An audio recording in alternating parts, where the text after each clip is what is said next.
ton of credit to Seton Hall. We got up 10 early in the game there, and I thought, their response was as big of a stretch as really any stretch in the game. They cut the lead down quickly and then took the lead quickly. I think what you're seeing with Shaheen's team is he's got a group of guys with toughness and grit and poise that now aligns with his. And when you have that and you got an older team, you got a chance to do really special things. And take my hat off to Shaheen. He's a terrific coach. From our end, it was a bizarre game from the standpoint of we had some phenomenal, textbook defensive possessions where we're flying around, playing the way we wanted to play, getting our hands on the basketball, helping each other. 5 guys connected as one. Then we had some other ones where it's not surprising that we gave up baskets. Not in the stance, not talking enough, putting 2 guys on the ball when we're not supposed to do that, not rotating effectively, not putting our chest on the driver. And if you don't do that, then guys like Kadari Richmond are going to make you pay. He's too good of a player. So we have a lot of things that we have to get better at from this game. Losing games exposes, your issues that sometimes can be under the surface. But we're not entitled to winning. I keep telling our guys that. Shaka, what do you think the team has looked so disjointed in the last 3 road games? I think, first of all, it's hard to win on the road, and teams are going to be very, very motivated on their end to win the game. And I think we've run into that in those games. But we try to focus on ourselves because we don't really control the other team. So, we spent some time as a group talking about resetting our road mindset coming into today. I thought in some ways our guys carried that over, and then in other ways we didn't. The start of the game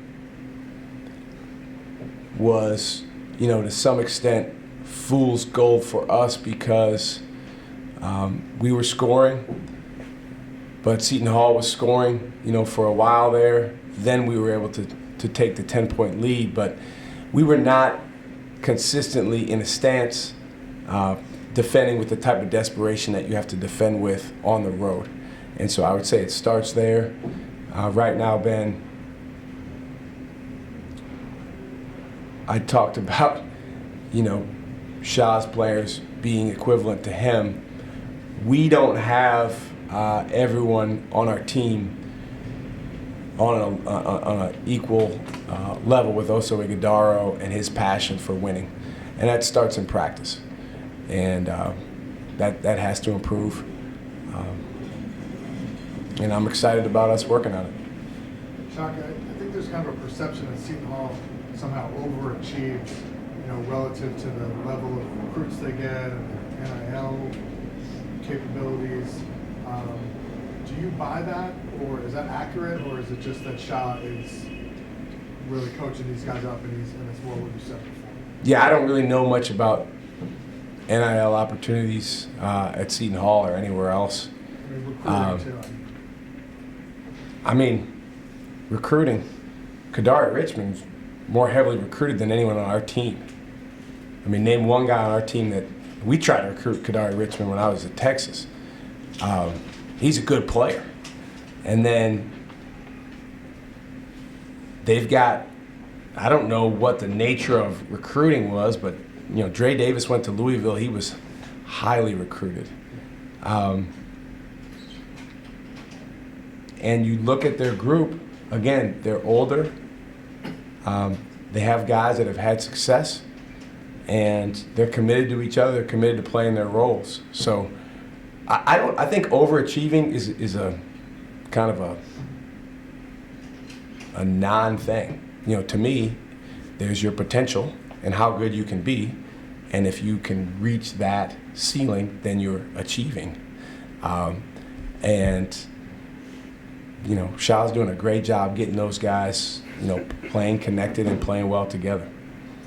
How good is Richmond, do you think, relative to the other guards in the slate?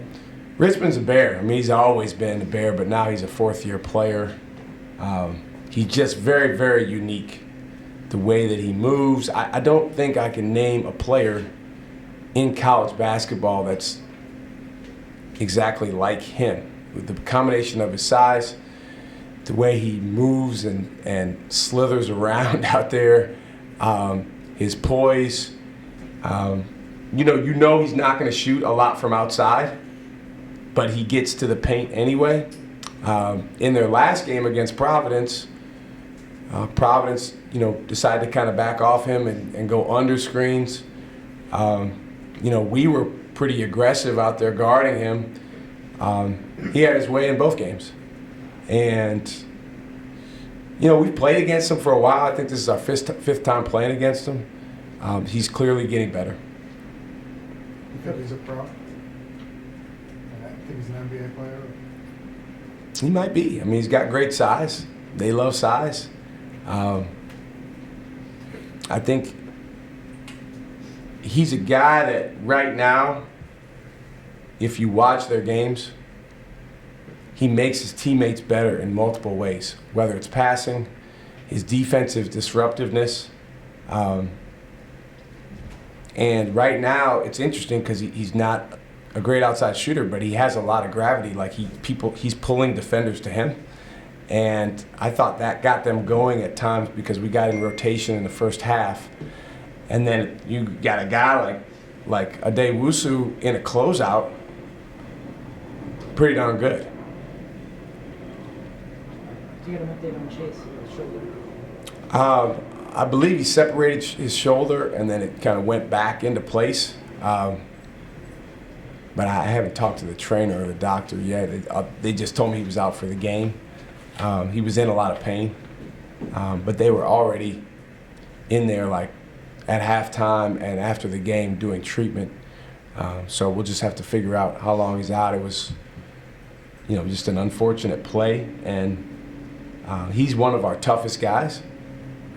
So for him to only play in a minute and a half certainly hurt us, but at the same time, you go on the road, you can't make any excuses. You have to step forward as a group and do what it takes. And we lost the game, and there's so many plays that we'll look at on both ends of the floor that we'd like to have back. But our guys also showed a lot of fight. We make a few of those plays different. We're able to stop Dre Davis on that last basket. Now all of a sudden, we're down one with the chance to go score. That last play on the side, it was just we were not able to go do what we wanted to do because of physicality out there. And that is what it is. Cam's been in a shooting slump the last 4 games. How do you want to see him get out of it? The way you get out of a shooting slump is you focus on everything else. You focus on defense. You focus on your teammates. You focus on getting lost in the fight. And then you jump up and shoot the ball like you know how. He made that three late because we were losing and he was just playing. He was lost in the fight. He jumped up and shot it. I'm a firm believer. Anytime a guy is even half a second out of the present, for whatever reason, there's a million reasons it can be.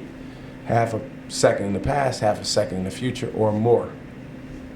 You ain't gonna shoot well, and you're not gonna play your best. And so I gotta do a better job helping him with that because he's a wonderful player, but you're right, he's not playing as well as he can. And when he doesn't, that's a huge domino on our team. Tyler didn't have his typical Tyler game. What were they doing just to affect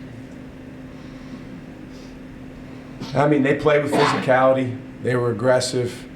I thought he did get in the paint a lot. He had some really good passes. They just played with good physicality. Tyler's a really good player. He's better than he played today. We believe in him. We're going to continue to put the ball in his hands as long as he's got a Marquette uniform on. But I think hopefully a lesson in this for Tyler and everyone else on our team is that all the things we want to do are connected to each other. So you're pinpointing a specific area, scoring or offense, that's connected to everything. That's connected to who we are culturally, the way we defend, the stance we play in. And today was a reminder of that. Thank you. Thank you.